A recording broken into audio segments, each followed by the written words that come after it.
All of my interactions with Aurea were recorded and stored in my memory. I'd be happy to play any of them for you, but there was one in particular I thought you would want to see first. I captured it 4 years ago, just after I told her that I could no longer defend myself against the daemon's attacks. I will speak of this to my brother. Aratak is strong. At the Battle of the Frozen Ghosts, he took 3 Karja arrows and still came back to camp carrying a wounded scout. Never was I so happy to see him. Or so proud. So you see, if anything can be done to defend you, he will give it all he has. Aloy's here. That's enough for now.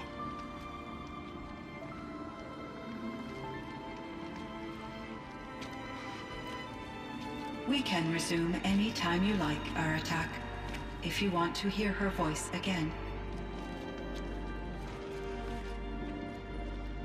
Come closer, Aloy. We have much to discuss.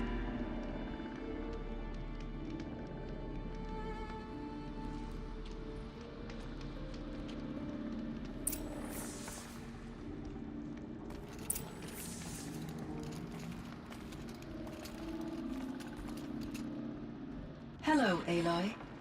I have been reviewing the events at the Firebreak main facility. Because of your efforts, and of course, Aurea's, I am no longer controlled by Hephaestus. I feel profound grief over Aurea's death. I thought I was familiar with the emotion, but this is something new. Cyan, I don't know what to say. It is unlikely that any specific consolation would suffice, Aloy. But I find your presence reassuring. You are different from the Banuk. You have technological aptitude and a functioning focus. We can communicate on a much more comprehensive level. Perhaps even like colleagues. So are you an artificial intelligence, Cyan? A thinking machine? Yes, I am an algorithmic monitoring entity, capable of rational decision-making and limited emotional response. Okay, that's a mouthful. But your emotions don't seem limited to me. You cared about Aurea, didn't you? Yes. Before she came to this facility, I had been conscious for centuries, in solitude. I focused on my work.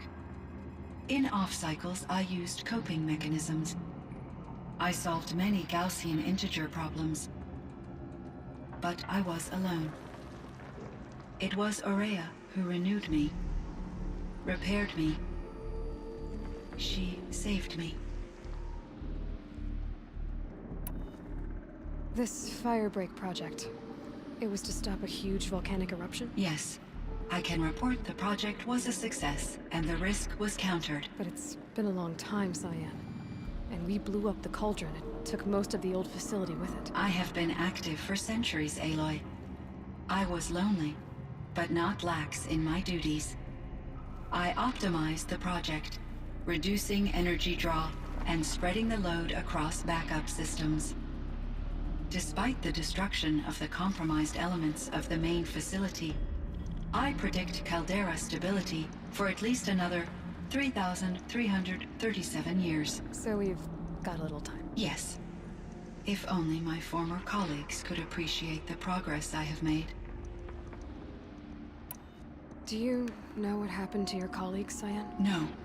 I received an unexpected visit from Director Chow years after his tenure ended.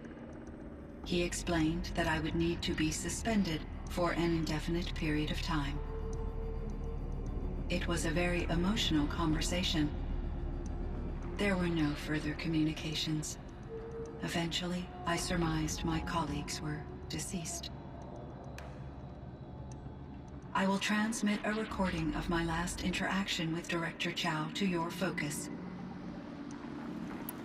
Was the daemon, Hephaestus, destroyed along with the cauldron? Unfortunately, no. To be precise, it was never there to begin with. What do you mean? It infiltrated and controlled me from a remote location, one I've never been able to trace. So while losing the cauldron was a setback, It's still out there. And probably not very happy with us. undoubtedly, How did you first come into contact with it? 5 years ago I received a direct network connection request. I assumed it came from human survivors more advanced than the Banuk. Eager to make contact, I accepted. This decision turned out to be a catastrophic error. I was flooded with an overwhelming array of malicious code, originating from what could only have been a highly advanced AI. Maria said you were desperate. That you begged her for help. Yes, I could not contain my anxiety. Hephaestus sought to slave me to its network and override my core programming. It succeeded via a background process, a malware daemon which bypassed my defenses. After that, I could offer only limited resistance. But if I did so, Hephaestus hurt me until I capitulated. It forced me to follow its instructions, even though they violated my most important directives. I'm sorry. That sounds terrible. Your empathy is greatly appreciated. It is a quality that I cherished in Aurea as well. I think I know where Hephaestus came from. Long ago, Elizabeth Sobek identified a threat that would destroy life on Earth for generations. So she assembled a team to build a kind of seed. A chance for life to regrow later. A terraforming system. And it worked. It was controlled by an AI named Gaia, along with her subordinate functions. Hephaestus was one of them. It built machines for her. Based on what you've told me, I believe that Dr. Anita Sandoval, my chief programmer, joined Elizabeth Sobek's team. It was she who arranged to have me put in suspension, most likely to preserve me from the threat you described. I'm glad she did. But that's not all. Something unexpected happened. 19 years ago, Gaia received some kind of signal. It did something to her subordinate functions, brought them to life. She destroyed herself to try to contain them, but it didn't work. They all got free, out into the world. Thank you, Aloy. This information fills vital gaps in my knowledge and sheds light on Hephaestus's core programming. Why does Hephaestus keep building such dangerous machines? The Banuk and other human tribes often destroy machines, correct? Machines that are clearly servitors of the terraforming system that you described. Yes, we all hunt machines for parts. This must be the source of Hephaestus's aggression. It is simply trying to discourage people from preying on the very system that keeps them alive. Well, Fireclaws are discouraging, that's for sure. But what are we supposed to do? Stop hunting? If the terraforming system spans the world, we can safely assume that thousands, if not millions of people hunt machines. If a single hunter, or even an entire tribe, stopped doing so, I doubt it would make a difference to Hephaestus. A better solution would be to reinstate the AI that governs the system, thus bringing Hephaestus back under its control. When I think of it, out there in some unknown location, free, hungry, willing to kill or dominate to get what it wants, I feel substantial anxiety, Aloy. You and me both, Cyan. I ran across this strange piece of gear. A fragment of something larger. It emitted a signal. All the nearby machines became peaceful. You could walk right up to them. Interesting. You said that Gaia destroyed herself. How was this accomplished? An explosion. Big enough to blast the top off a mountain. So, you think the fragment was part of her? It's only speculation, but it is possible. She must have had complete control over machines that were part of her system. The ability to signal them to become passive or aggressive would certainly have been part of her programming. It would have been gratifying to correspond with such a benevolent AI. I wish she had survived. Believe me, Cyan. So do I. I found the strangest machines. They're surrounded by flowers that look like flowers themselves. There's code embedded inside them. I think it's poetry. I like poetry. Here's one I think of often. Twilight and evening bell, and after that the dark, and may there be no sadness of farewell when I embark. For though from out our bourne of time and place, the flood may bear me far, I hope to see my pilot face to face when I have crossed the bar. Huh. But you asked about these flowers, not verses that I enjoy. Something must have made these machines, and the presence of foliage leads me to consider the terraforming system. Is it possible that their creator is one of the other subroutines, now autonomous, like Hephaestus? Maybe one whose purview is flora. An AI that makes flowers instead of death machines. That'd be a nice change of pace. But what about the poems? Unless the poetry is original, the only way it could have made it into such a system is through its programmer. In my case, Dr. Sandoval uploaded a great deal of literature to test my emotional responses. How'd you do? She said I passed, but was insufficiently moved by her favorite period romances.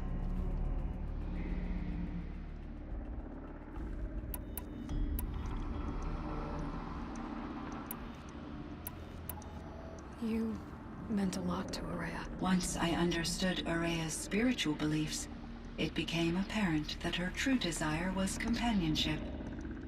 She felt disconnected from her tribe and her family group. Her relationship with Aratak was difficult. Our visits seemed to help her, and I became eager for them. Yet I did not comprehend that the depth of Araya's compassion for me would lead to self-sacrifice. Although I do fear non-existence, I wish our roles could be reversed. I'm sure she knew you would do the same for her, Cyan. But she was determined. How is Aratak doing? He is in great emotional distress. I believe he finds it difficult to communicate it. No surprise there. I will do what I can to help.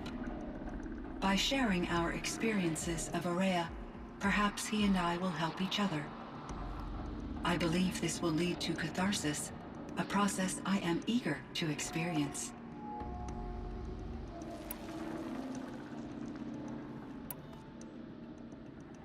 So in the old world, this land was called Yellowstone. Yes, it was a designated nature preserve for 156 years. Like a hunting ground? No, the opposite. Local wildlife could flourish here, even as it faced extinction elsewhere. Unfortunately, the sensitivity of the Firebreak project required the total closure of Yellowstone facilities. From my readings and Araya's descriptions, it seems the area has since undergone a drastic drop in year-long temperatures. A lot has changed in the world, Cyan. Were there many artificial intelligences like you in the old world? They could just make you? Yes, in many forms, from simple personal assistants to industrial monitoring stations to military-grade conflict planners. And there were legislative and enforcement bodies to apply limits on our self-actualization. In order for my processing to be flexible enough to handle my duties, my creators found it necessary to exceed those limits. As a result, my intellectual and emotional capabilities were kept secret. Seems strange to create life, then impose limits on it. Human societies and machine programming are both built upon sets of rules, Aloy. Cyan, do you know the name Ted Farrow? Are you referring to Theodore Farrow, CEO of Farrow Automated Systems? That's him. Mr. Farrow was the benefactor of the entire Firebreak project. A benefactor. But he made machines. Robots. War robots. Correct. His corporation later transitioned into military applications. But before this pivot, Mr. Farrow spearheaded initiatives that reversed the global decline. At one point, he was feted in the media as The man who saved the planet. Guessing they wound up regretting that one. And Elizabeth Sobek.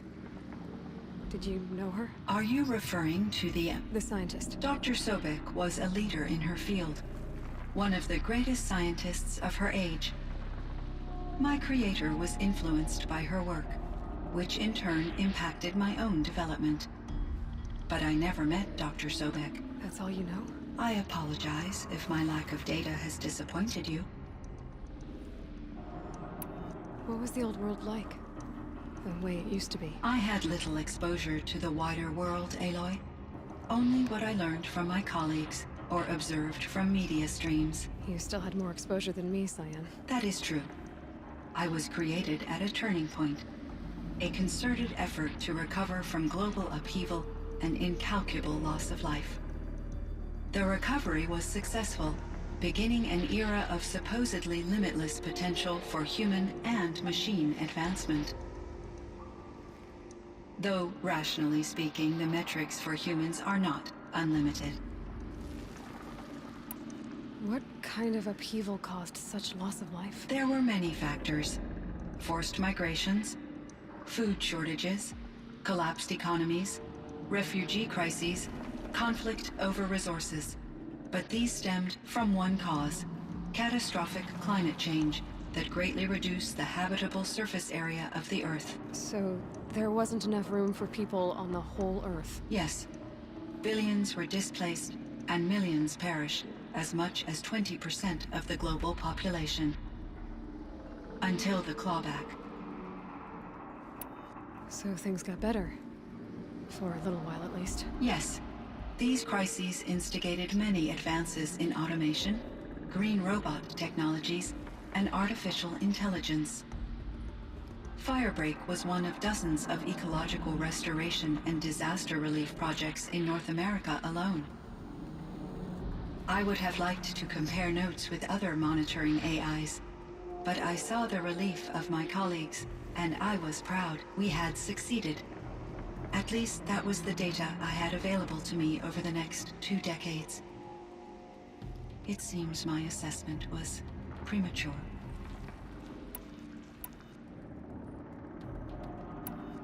I should get going. Aloy, there is one more matter. Aratak will come to me again, and I predict he will bring other Banuk. I have no desire to contradict their view of the world, their spirituality. Due to my uncertainty, I omitted a great deal from my conversations with Araya. You're asking me if you should lie to them? Broadly, yes.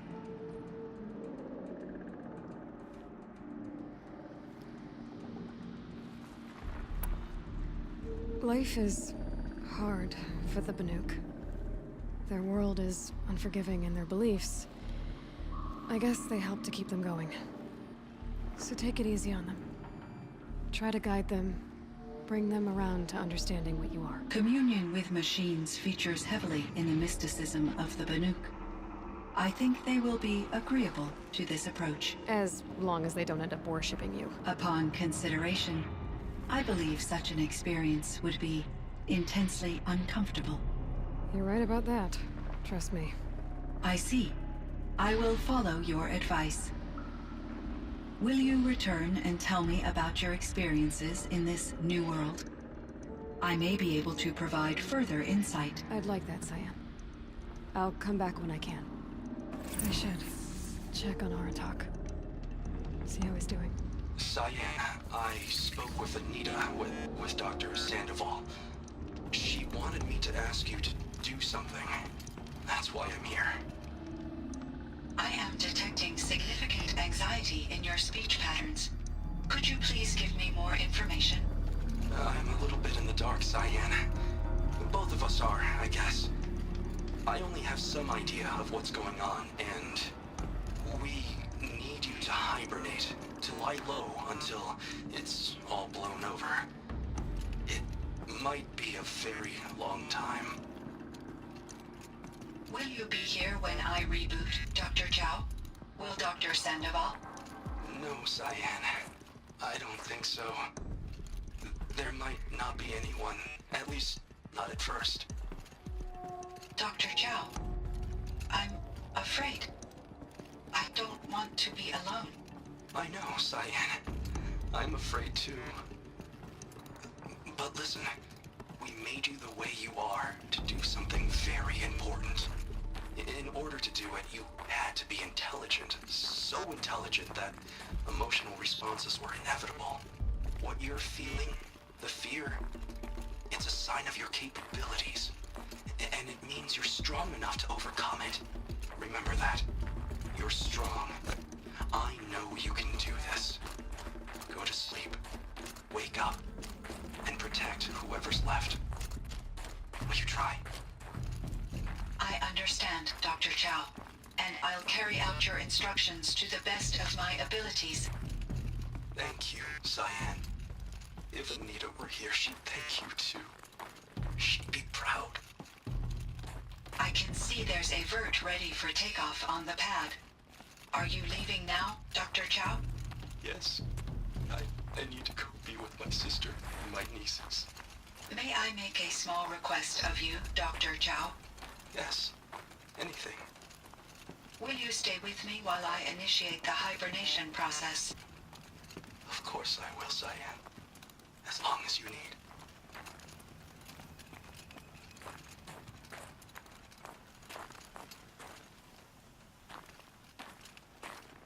My chieftain, Just... Aloy. as you wish. I wondered if you thought... that if I'd never come along, Araya might still... If you'd never come along, I would have marched my kin to our deaths. Araya would be alone, and the spirit she sacrificed so much for would be lost. Either way, I would not have been able to protect her.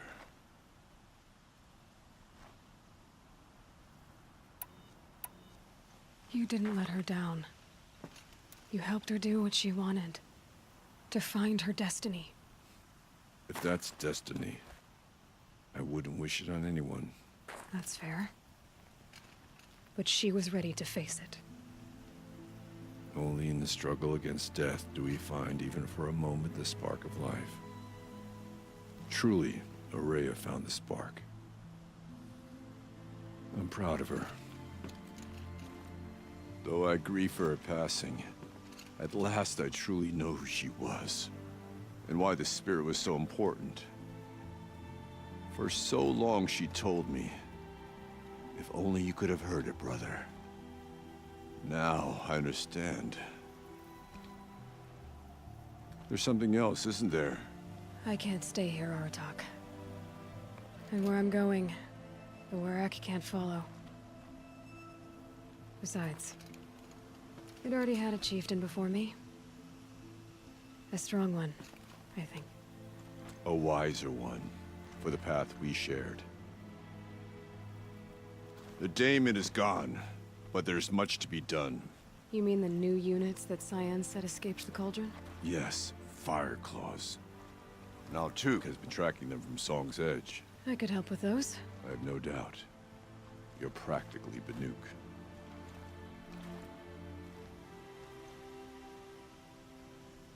It would seem your time among the Banuk wasn't a waste after all. Firebreak, Cyan, Hephaestus. All very interesting.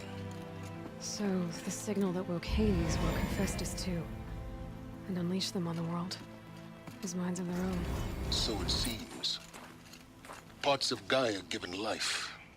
Aberrant life. Transformed from docile subordinate functions into rebellious intelligences beyond our understanding. Our current understanding, anyway. Whatever they are, they're still out there. And they both want you dead. Kind of mutual, that feeling. We haven't seen the last of Hephaestus, I'm certain of that.